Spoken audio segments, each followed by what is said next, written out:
All right? Okay. Tell me when to start. Yes, yeah, That's until fine.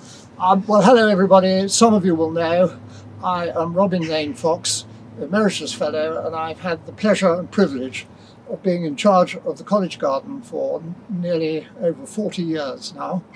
And I would say that everything except the very, very big trees you pass every day has actually been chosen, planted and placed by me. How great a solace this garden has been to us all during lockdown. I'm lucky I have another garden myself, some of you will have or have access to.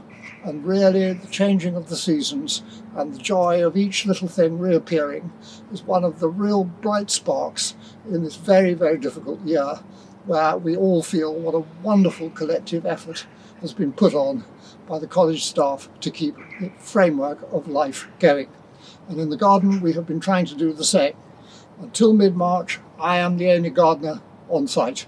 So I'd like just to look at some of the high spots at the moment. What I hope is that those of you who walk through the garden or into it might be encouraged with a few remarks to look more closely at it. The more you notice, the more you enjoy. Along here on the slight leading to the library, only 2 years ago, I planted these marvellous yellow flowering varieties of witch hazel. I got the idea from the churchyard adjoining St Edmund's Hall, where there's one totally neglected. And they're lovely pale yellow. They flower now in February with a lovely scent. They're called witch hazel. Nothing to do with black magic and witches, but because witch means bendy or flexible, and the stems of this hazel are in fact very bendy. One of the principles of the garden is that we don't just restrict ourselves mindlessly to supposedly so-called native plants. We are very inclusive in the garden, as of course we are in the college at large. This is a hybrid between a Japanese one and a Chinese one. They're absolutely lovely, 2 years old, and every February from now on we can expect these wonderful little cluster of flowers. At the same time it begins to set its seeds, hence its botanical name Hammer Melis, same time as the fruits, and it has the most delicious scent.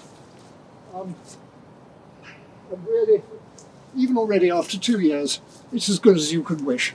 That cheers me up on the way to the library. At a much lower level, here we are in the middle of February, but if you know what you're doing, you can already begin to have flowering irises. Yes, they really are irises at ground level, and they're just beginning a few very early flowers. The one on the right, the lovely blue, is a beautiful iris called Lady Beatrix Stanley, who's said to have been the wife of a 19th century governor when the British were ruling in India and she lived in Madras. And this very subtle grey spotted one here, which is just beginning to come, is known as Sheila Ann Germany. And Sheila Ann Germany is the girlfriend of Mr. Germany, who simply lived up in Grimsby. So gardening spans all society, all walks of life, and we're really happy to have them here. They're very strong plants that come back year after year. And when you're walking through in the mornings, at this time for the next 10 days or so, I hope they give you even half as much pleasure as they're giving me. Well, we may have irises in mid-February, but my word, we've already got small Narcissus daffodils. And this actually is not as unusual as you may think. They're perhaps a week early. This is a specially chosen Narcissus for you all called February Gold. Very, very good. It flowers very freely, it multiplies under here. And every morning when you come in, pick up the keys, set about your work, or just come in to call, you probably don't realise yet how fully yellow with miniature daffodils the whole of the surroundings of this lawn will be. So that's another huge pleasure if you just stop a minute and have time to enjoy them. They're very, very easy to grow. February Gold. Well, I know it's so easy to come into college. I never really walk fully round it. And when I see so many of you whom I know well, I'm always asking, have you seen the garden lately? And you say, no, well, I'm meaning to. I really hope you'll take just a minute to walk behind the mound to what's been quite beautiful and really one of the most cheering things in the last 3 weeks. Everything you see here, I originally introduced, but they have seeded themselves and spread. And my two particular star terms are these lovely early crocuses here. Little lilac crocuses which are flowering well clear of their leaves, with different variations in colour when you come down and look at them. And they are a wild crocus called Crocus thomasinianus. And they're so good here because they root very deeply down. The corms are very small, which is why I chose them, because they will survive the crocus's worst enemy in New College. Not the students, not the professors, the squirrels. And the squirrels don't go for ordinary thomasinianus. And amongst them are these marvellous yellows, which we've slightly expanded recently. These are all winter aconites. Lovely yellow flowers, close up. I absolutely love them. And they are the most heartening things of all. They came so early, late January, they were in full flower. So I get the extra pleasure here of knowing these arrived in the 16th century, possibly from Europe into Britain, and they've spread quite quietly through seeding all over our churchyards and under big trees. And I also look at them through the eyes of previous fellows, some of you will remember, who really enjoyed them.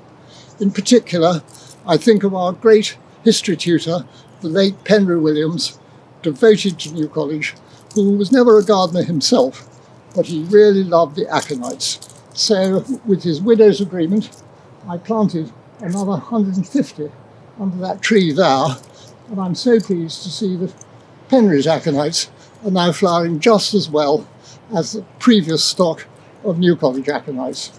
And really, when you think, I'm doing this on February the 16th, and this is as flowery as we could possibly wish. A beautiful kind of primavera, beginning of spring meadow, and it's not even spring yet. They're no problem, but there's one little trick that helps them. Paul Roper and I are very careful about not mowing this bank too early in the summer. We let it develop. It can look a little untidy for some of you, but it's all for a reason, until the first week in June. And the reason is that meanwhile, these are all spreading their seeds and preparing to spread. And the policy of not mowing too soon has really paid off. And then the stage changes, and I hope that by the time they're flowering will be open properly. You won't need me to explain things, but then our narcissi all come through instead. But these are happy, self-seeding, one of them from far away, the coast of Yugoslavia in the old days, and the other originally from southern Europe. Are they native? I really don't care. They're loved by insects and they are ecologically diverse. What a beautiful thing they are.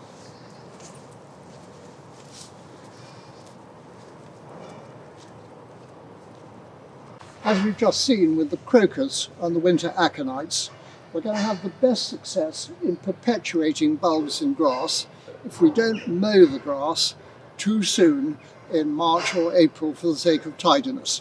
And that's why you have to walk round the college garden in the next month or so, fully to appreciate what we're doing. Of course, we keep the main lawns properly mown, but we have areas that are rougher, into which the bulbs are colonised, and we don't cut them down until early June, so the grass is always a bit longer down here. And this patch was always particular interest to our previous head gardener, Bob Thompson, in the 70s and 80s particularly, and early 90s.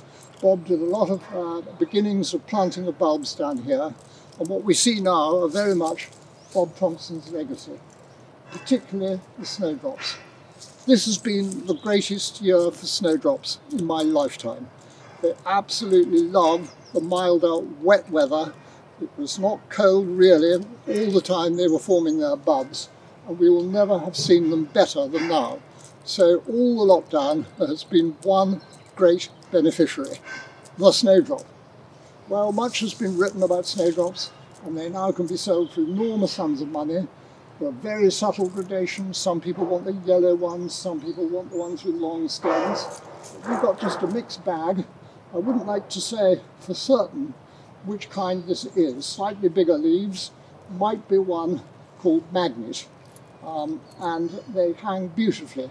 But there are snowdrop experts of the greatest level, which I'm not, who can tell you from the angle of the petals, and some individual snowdrop bulbs, not here, now sell for as much as £120 each.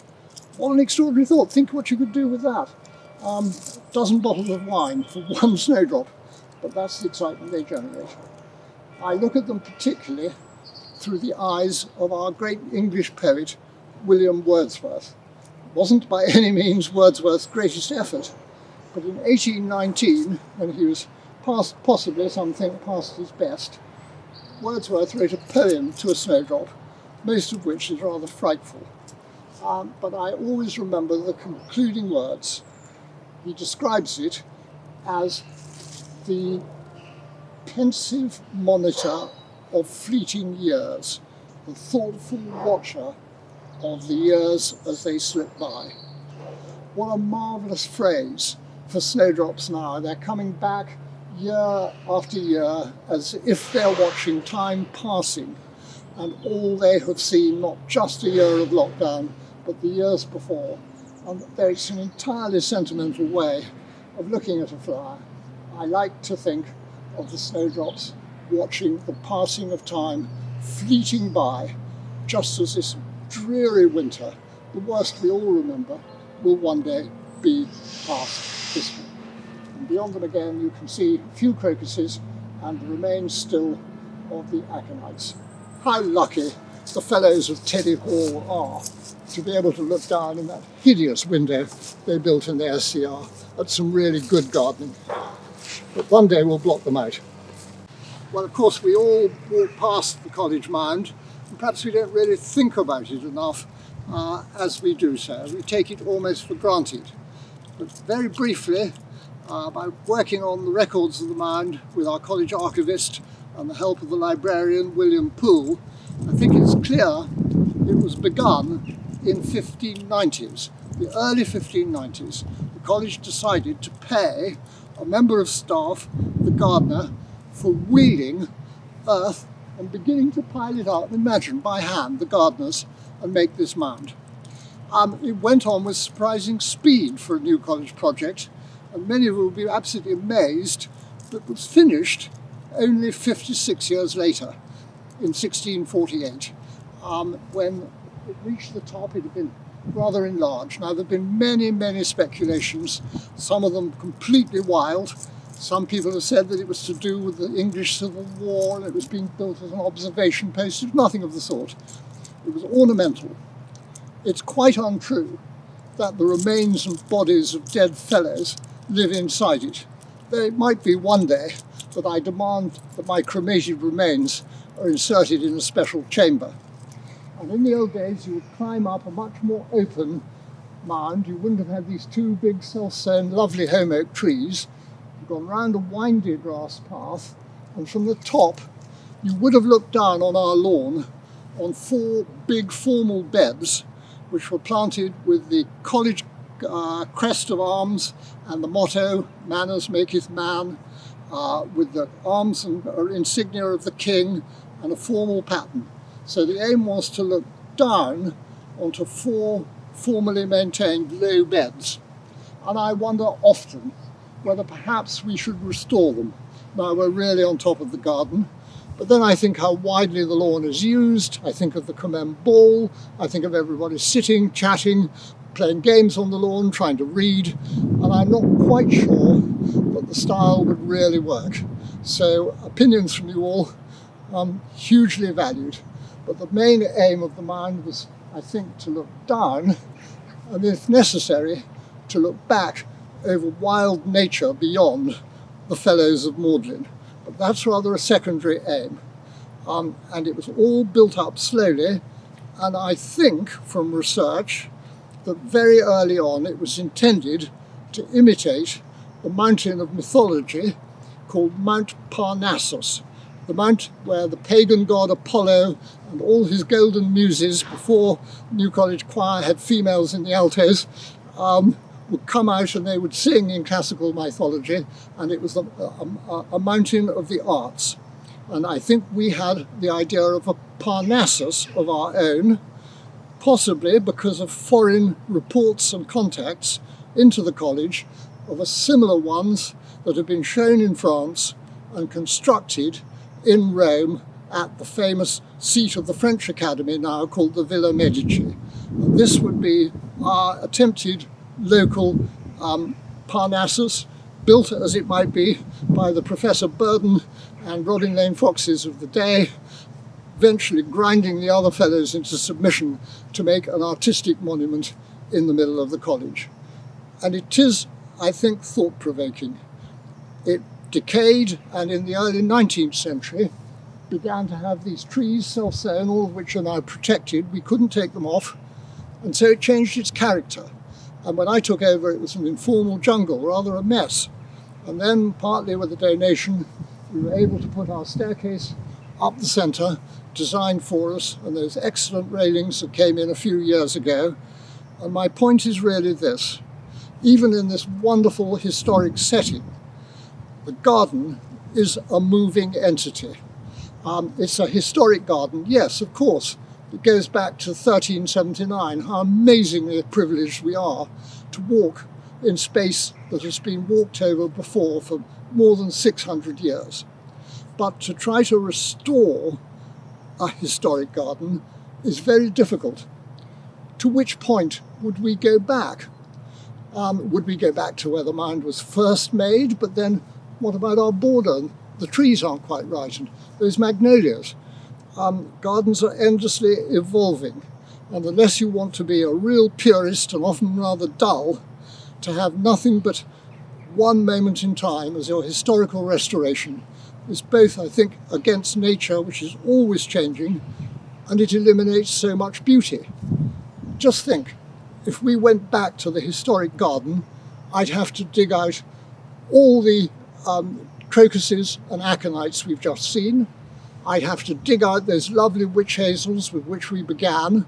New College would become far more boring to look at. I passionately believe you should evolve sympathetically and carefully, and that's what we're trying to do.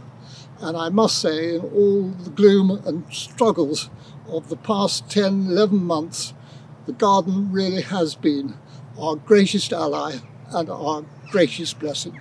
So I hope just a few words here today will encourage you to walk round, to look, to notice, and I hope take pleasure.